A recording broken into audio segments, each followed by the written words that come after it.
লঞ্চে ওঠার সাথে সাথেই তো দিয়ে দিয়েছিল আমাদের আলুর দম আর লুচি সাথে মোয়া। তো সেটা খাওয়ার পর বেশ খানিকক্ষণ পর মানে ওই 20 মিনিট মতো পরে দিয়েছিল আমাদের একটা করে হচ্ছে ওয়েলকাম ড্রিঙ্কস। তারপরে দিয়ে দিয়েছে হচ্ছে আমুদি মাছের ফ্রাই, সাথে দিয়েছিল হচ্ছে সস, যেটা কিন্তু খেতে খুবই ভালো হয়েছিল। তারপরে দিয়ে দিয়েছিল হচ্ছে চা।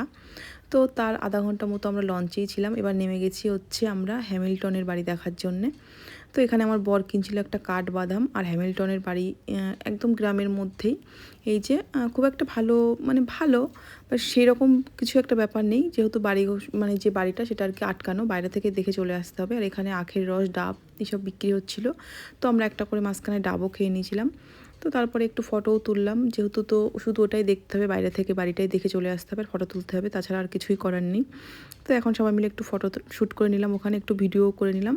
আর এই যে সিঁড়ি দিয়ে দেখলাম সবাই একটু উপরে যাচ্ছে ফটো তোলার জন্যে, তো আমি সবার দেখে আমিও চলে গেলাম। তো তারপর ওখান থেকে হাঁটতে হাঁটতে আমরা চলে এসেছি হচ্ছে রবীন্দ্রনাথের বাংলোতে।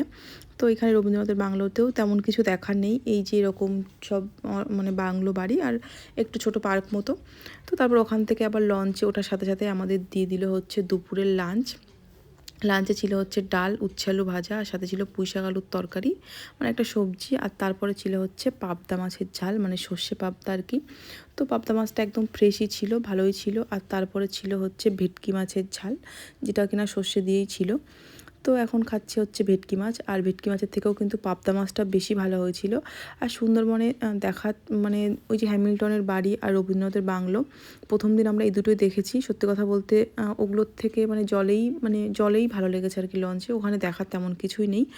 তো তারপরে লাস্টে ছিল চাটনি আর পাঁপড়। খেয়ে দিয়ে আবার লঞ্চে বেশ খানিকক্ষণ আমরা ঘুরলাম।